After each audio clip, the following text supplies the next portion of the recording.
আৰু এই নিৰ্বাচনৰ গোটেই সময়ছোৱাত আমি দুইটা দলে একেলগে কেনেধৰণে সংবাদ মাধ্যমৰ ক্ষেত্ৰতে হওক বা অন্যান্য প্ৰচাৰ কাৰ্যৰ ক্ষেত্ৰত আমি ভূমিকা গ্ৰহণ কৰিম এই সম্পৰ্কত আজি আমি আলোচনা কৰিম।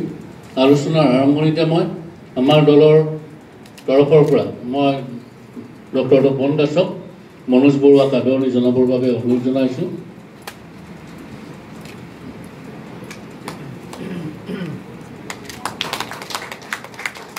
আৰু বাকী আমাৰ দলৰ অন্যান্য মুখপাত্ৰসকলক ভাৰতীয় জনতা পাৰ্টিৰ মুখপাত্ৰসকলক আদৰণি জনাবৰ কাৰণে অনুৰোধ জনাইছোঁ।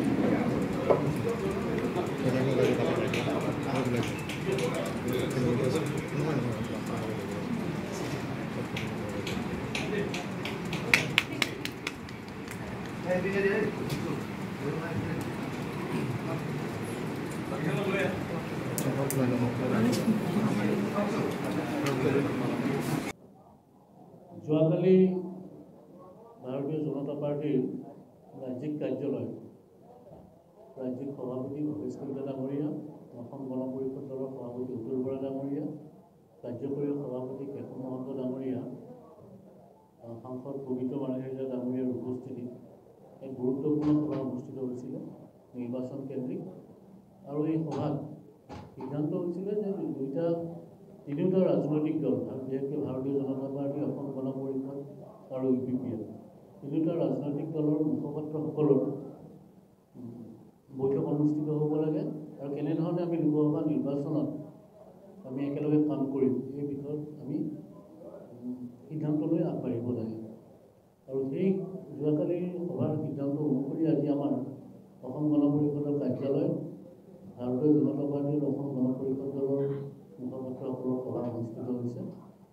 আৰু ইয়াত বিশেষকৈ আমি খুব কম দিনৰ ভিতৰতে 2-3 দিনৰ ভিতৰতে আমি UPPLকো লগত লৈ আন এখন সভা অনুষ্ঠিত কৰাৰ সিদ্ধান্ত আমি গ্ৰহণ কৰিছোঁ। দ্বিতীয়তে আমি প্ৰতিটো লোকসভা সমষ্টিতে তিনিওটা দলে আমি যৌথভাৱে সংবাদমেল সম্বোধন কৰি আমাৰ যিটো নিৰ্বাচনী প্ৰচাৰ তিনিওটা দলৰ সেই প্ৰচাৰ আমি অব্যাহত ৰখাৰ আমি সিদ্ধান্ত লৈছোঁ। তাৰ উপৰিও গুৱাহাটী যিহেতু হেডকোৱাৰ্টাৰ আমাৰ আটাইকেইটা ৰাজনৈতিক দলৰ, আমি গুৱাহাটীতো যৌথভাৱে আমি সংবাদমেল সময়ে সময়ে আমি সম্বোধন কৰিম আৰু আমি নিজাববীয়াকৈও আমাৰ দলকেইটাই আমি সংবাদমেলৰ ব্যৱস্থা কৰিম।